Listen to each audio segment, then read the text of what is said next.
Illustrations and videos in this episode do not reflect the actual meditative visions and states. Hi there, welcome back to Unveiling Buddhism, where we delve into the enlightenment and teachings of Buddha Shakyamuni. Today, we will explore 4 different types of meditative states to avoid. This knowledge will be our compass on the path of Buddhist practice. Let's join Shramana Siddhartha on this enlightening journey. After bidding King Bimbisara farewell, Siddhartha sought the guidance of the esteemed meditation master, Alara. With humility in his heart and determination in his spirit, Siddhartha joined Alara's order, eager to discover the wisdom within. Siddhartha's progress was nothing short of remarkable. He grasped Alara's doctrine upon hearing it once and achieved the same meditation feat as Alara within 3 days. That profound meditative state is known as Akinchana Yatana Jhana, or the sphere of nothingness, also referred to as the 7th jhana. Wait a minute, what's jhana? Jhana is a term used to describe the level of meditative concentration achieved by a practitioner. So when we say someone has reached the first jhana, it means the level of focus during meditation is at level 1. There are a total of 8 levels, with 1 being the lowest and 8 being the highest. Oh, you mean like playing a computer game, with different levels of difficulties? Yeah, that's right. So the more you concentrate during meditation, the higher your meditation level or jhana becomes. Then what is that akinchana thingy that you just mentioned? Well, in simple terms, it describes the jhana. Akinchana Yatana means sphere of nothingness. It's like envisioning an empty space where your physical body is also absent. Such deep meditative states are also known as samadhi, and a meditator in samadhi can sit in meditation without sleeping, eating, or drinking for days. Some people speculate that it is similar to hibernation, but from a spiritual perspective, it is more than just slowing down our metabolism. Alrighty, let's get back to our story. Alara was overjoyed by Siddhartha's rapid mastery and acknowledged him as his equal. Siddhartha's attainment was so profound that Alara offered him half of his disciples, suggesting that they co-lead the school together. Yet, Siddhartha's quest for enlightenment did not end there. Despite the apparent profundity of Alara's teachings, Siddhartha soon realized their limitations. He discovered that while the meditative state offered great peace, it was but an escape, a fleeting respite from the ceaseless cycle of suffering. With unwavering courage and profound insight, Siddhartha respectfully parted ways with Master Alara to search for the real method to end suffering. Driven by determination, he sought out Master Udaka, who taught supreme peace, Santivara. Udaka's teachings originated from his father, Master Rama, and he inherited his followers when Rama passed away. Despite his lineage, Master Udaka had not yet reached the same spiritual heights as his father.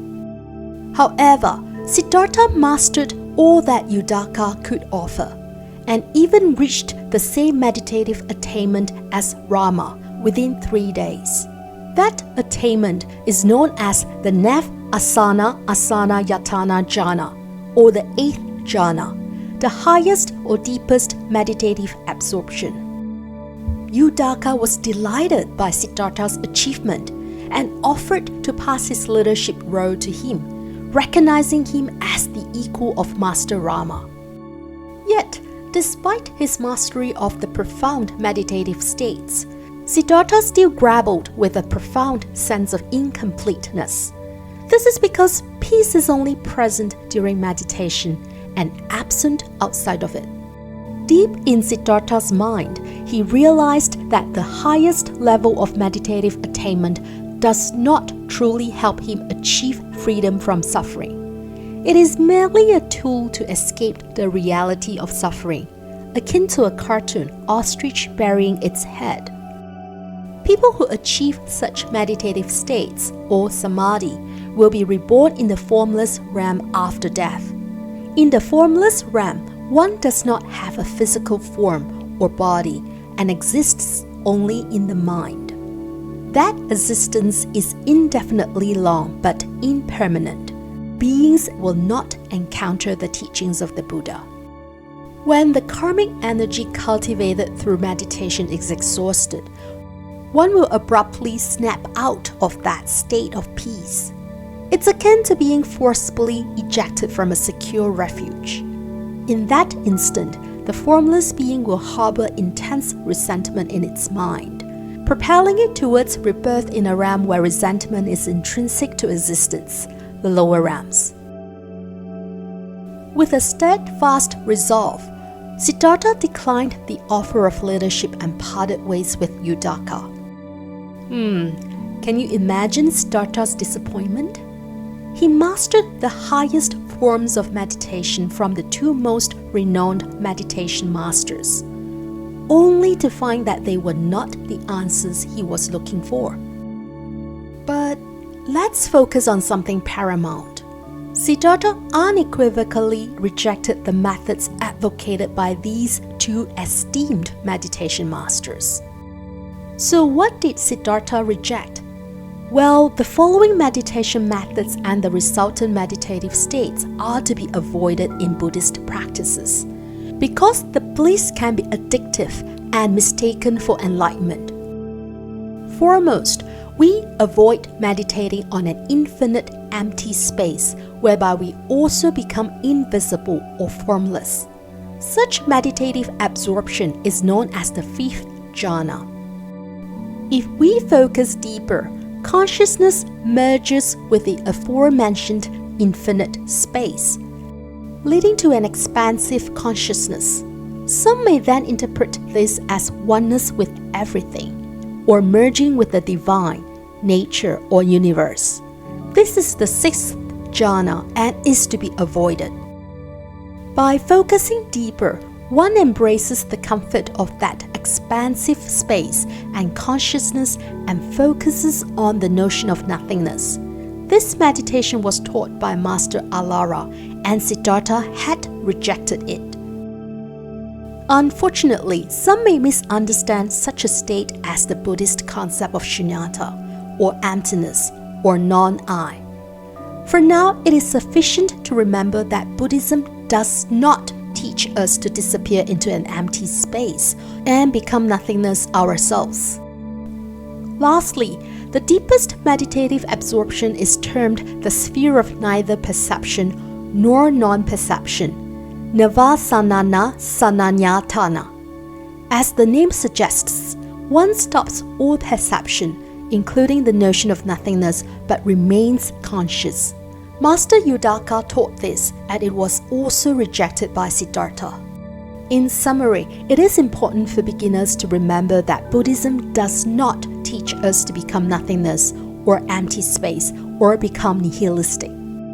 Hey friends, so far we've explored the types of meditative absorption to avoid. For those new to mind training, this may appear somewhat technical. Yet, understanding these concepts is crucial as we embark on our path towards enlightenment. Now, let's switch gears and explore Siddhartha's story from a more mundane perspective. What insights can we draw from this chapter of his life? First and foremost, Siddhartha demonstrated humility by seeking guidance and learning from others. Throughout his journey, he sought the wisdom of Masters Alara and Udaka. Similarly, it's essential for us to cultivate humility and seek guidance from those who have walked the path before us. By tapping into the knowledge and experiences of others, we can expedite on our own growth and avoid unnecessary hurdles. Second, let's ensure we thoroughly grasp what we are taught before drawing any hasty conclusions. Hasty judgments before mastering a subject only lead to a cycle of shallow experiences. This approach wastes time and effort, leaving us ignorant and overly critical of life. As the saying goes, jack of all trades, master of none. Finally, let's embrace the notion of starting anew and exploring different paths when life throws us curveballs. Siddhartha, despite making strides under various meditation masters, courageously admitted his inner emptiness and set off on a fresh quest. His courage should inspire us to confront failure and mistakes directly, whether it involves recognizing we are in the wrong career or relationship. Ultimately, our greatest obstacle is often our own reluctance to change. As we conclude this chapter of Siddhartha's journey, we are reminded of the profound lessons embedded within his pursuit of enlightenment. From seeking guidance with humility to bravely charting new paths, Siddhartha's story offers timeless wisdom for navigating life's complexities. Let us carry forward these teachings as we embark on our own quests for meaning and fulfillment. Join us next time as we continue to uncover the Buddha's life stories and his teachings. Until then, may peace and clarity illuminate your path.